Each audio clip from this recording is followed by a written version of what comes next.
It's very exciting. We've had some logistical excitement, but I think we've got everything kind of under control now, so that's good.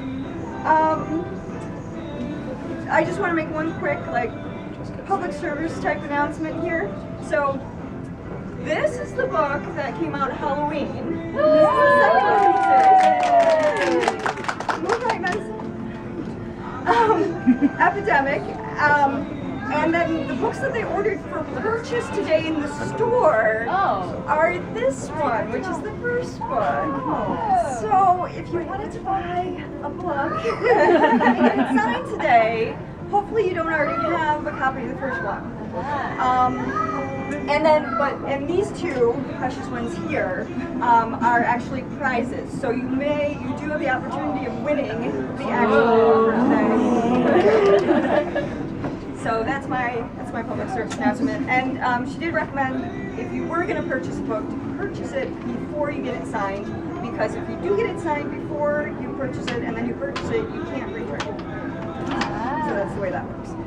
All right, so again, thank you all for coming. And if you haven't gotten a temporary werewolf tattoo, please get one from my assistant, my lovely assistant. So, my name is Jen Hager, in case you didn't know, and I have a werewolf meets veterinarian fast-paced paranormal romance series. It's in the second book now, and the third book is in process.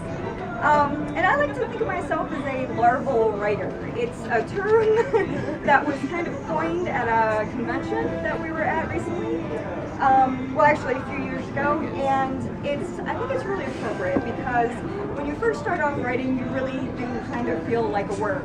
Like you're like, nobody is gonna like what I've written, and I really can't write, and this is terrible and everything. But then, then someone says, no, actually I kind of like that story or whatever, and then, amazingly you might get published, and then you really do feel like, oh my God, I'm a butterfly. But I don't really feel like I'm in the butterfly stage right now. I still feel maybe like pupa stage, but anyway, I like that term. And I'm just back in 2011, we had just moved back from New Zealand, and a friend of mine, Carolyn, she said to me, Jen, I really think you should do NaNoWriMo. And I was like, oh, okay, that sounds great. What's NaNoWriMo? And so then she explained to me it's this an organization that encourages writers to write 50,000 words of novel during the month of November. And they have a website, and they have all this encouragement, and groups get together and write together and have write-ins. And if you want more information on it, please, please, please see me afterwards, and I'd be happy to tell you all about it. It is going on right now because we're in November. And anyway, so I said, well, I could never write a novel, but maybe I'd try that. So then I promptly forgot all about it until November 15th of that year. And then I was like, oh shoot, there was that thing I was going to do, and then I didn't do it. And so then I thought, well, I can't really do it this year, but if I write 50,000 words between now and December 15th, that's, that's like the spirit of it. So I'll try to do that. And I did. And that ended up being... Signing copies of her book, Moonlight Medicine.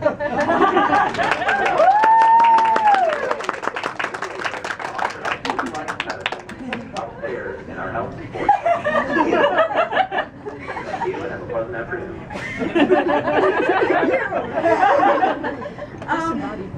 And so that ended up being this book. Moonlight Medicine Onset was what I wrote during my first Nano.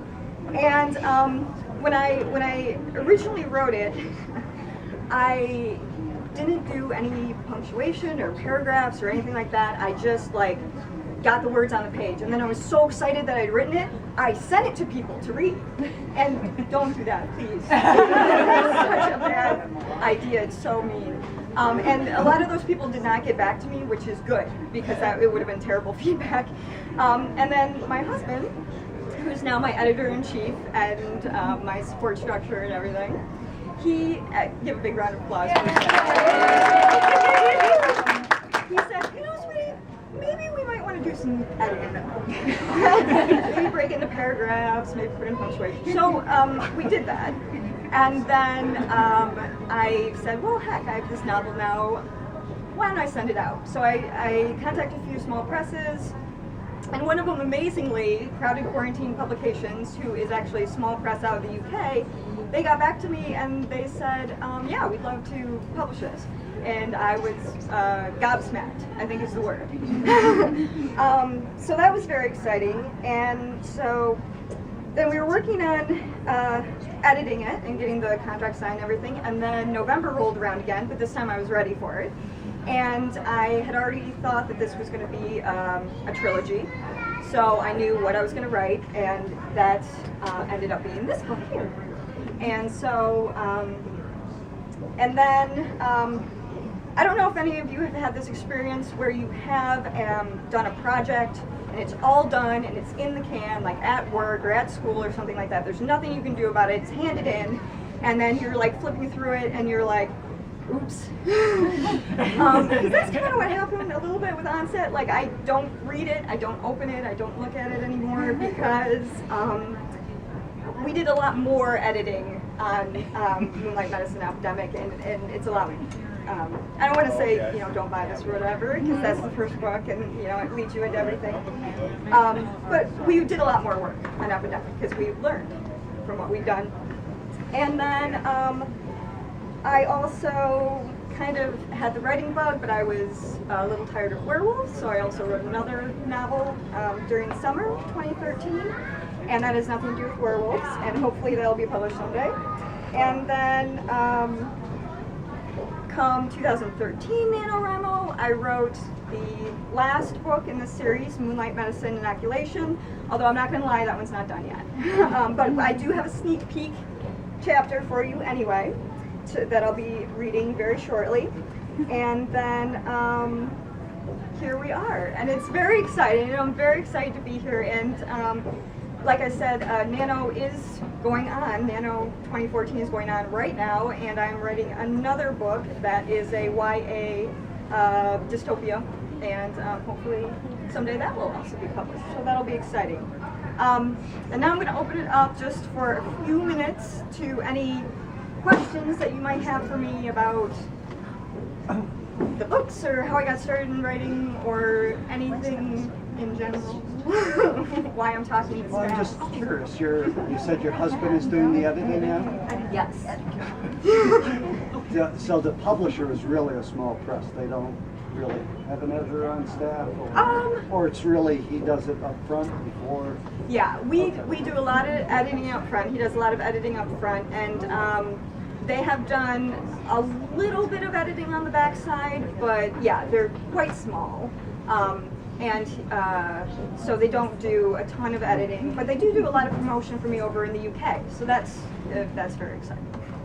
Yeah. Hey, Ms. Hager.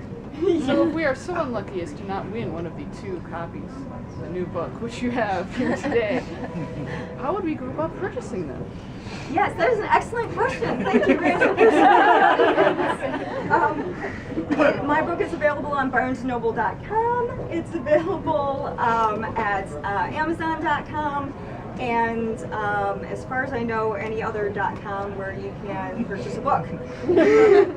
So, and if you would like me to sign a copy of the new book, and you don't know me personally, I guess you could contact me on my website, and in that case, we could work out something about you mailing me a copy and me signing it for you. That I've done that in the past, actually, with Onset. Do you make a better profit from like downloadable copies or hard copies?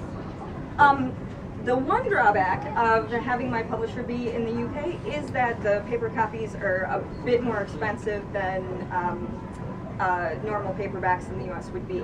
And so I make much more sales on electronic copies of the book. Which is fine though, because that's the way things are going, and I understand that. Although you can't get that signed. If we send you our Kindle, will you sign that? Yes, I will. Yes, I And will. send it back. Oh. And send it back. I think maybe one more question, unless there's no more questions, in which case we'll just move on to the readings. All right. So this is a